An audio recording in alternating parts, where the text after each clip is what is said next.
In the Dark by E. Nesbit. Chapter 1. A Shocking Confession. Maybe he was mad. Maybe he had a sixth sense. Or was he really haunted? He told me the first part of the story, and I saw the last part with my own eyes. At school, my friend Haldane and I hated a boy called Visger. When we did something wrong, he always told the teacher. One day we stole some cherries from a tree. "Do you know who did it, Visger?" The teacher asked.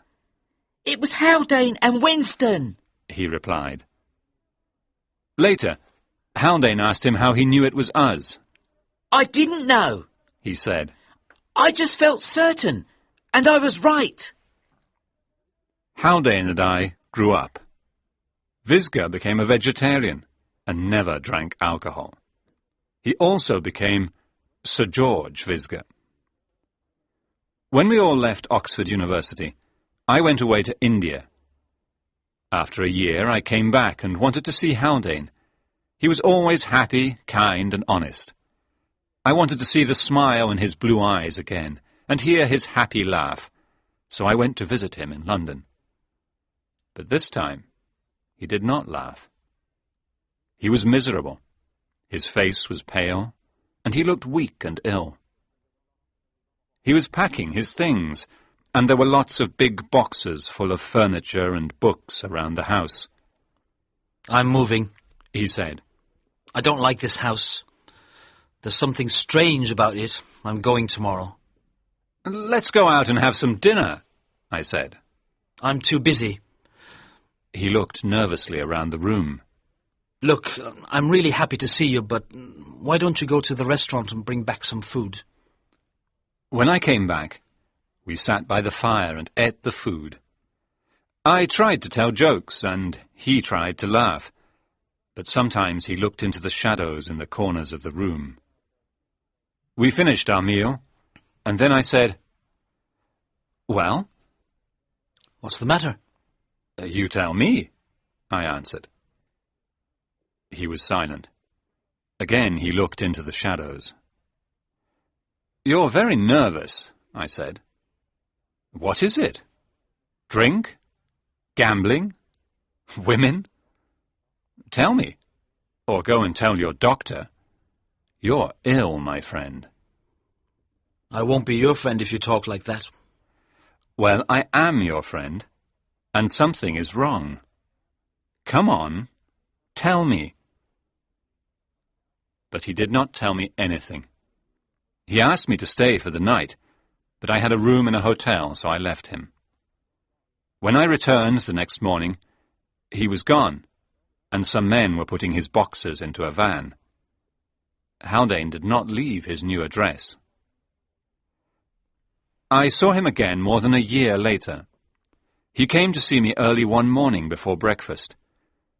He looked really bad, worse than before.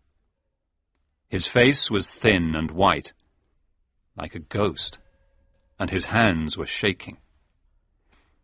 I invited him to have breakfast with me, but I did not ask him any questions because I knew he wanted to tell me something.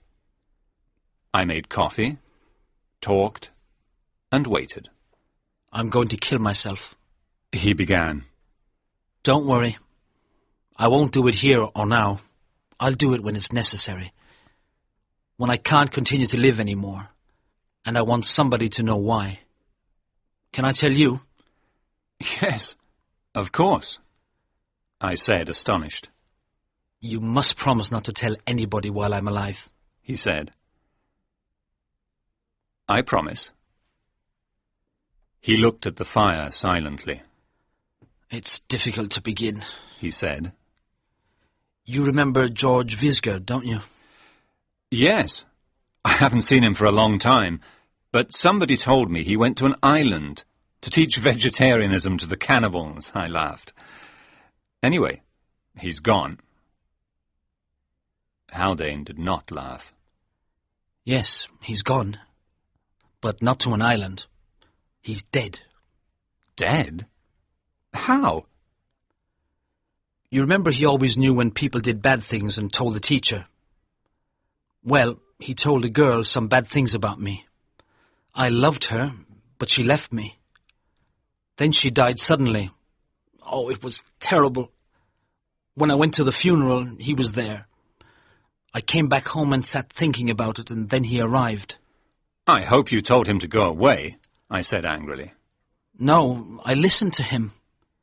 He came to say it was better that she was dead and we hadn't got married. I asked why, and he said because there was madness in my family. And is there? I don't know.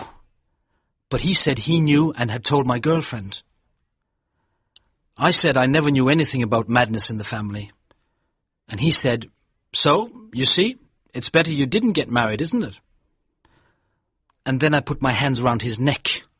I don't know if I meant to kill him, but that's what happened. I was shocked. I said nothing. What can you say when your friend tells you he is a murderer? Haldane continued. I saw that he was dead, but I was very calm. I sat down and thought, there's no blood, no weapon. Everybody knows Visger is going to an island, and he told me he said goodbye to them. So there's no problem. I must get rid of his body, that's all. How? He smiled. No, I won't tell you. You promised not to tell anybody, but maybe you'll talk in your sleep or when you have a fever one day. I'll be safe if you don't know where the body is. Do you see? I was sorry for my friend, but I could not believe he was a murderer. I said, "Yes, I see. Look, let's go away together. Let's travel and see the world and forget about Visger." He looked very happy. You understand and you don't hate me. Why didn't I tell you before? It's too late now. Too late? No, it isn't. Come on, we'll pack our suitcases tonight. We'll go where nobody can find us. He said, When I tell you what has happened to me, you'll change your mind. "But I know what has happened to you," No. he said slowly. I've told you what happened to him, not what happened to me. That's very different. Did I tell you what his last words were? Just before I put my hands around his neck, he said, "Careful, Haldane. You'll never get rid of my body." Well, I got rid of his body, and I forgot about his last words. But a year later, I was sitting here, and I suddenly remembered them. "I got rid of your body very easily, Visger," I said. And then I looked at the carpet in front of the fire and... Ah! Haldane screamed very loudly. I can't tell you. No, I can't. Chapter 2. A Haunted Man. At that moment we heard thunder outside. I went to the window and saw some dark storm clouds in the sky. Where was I?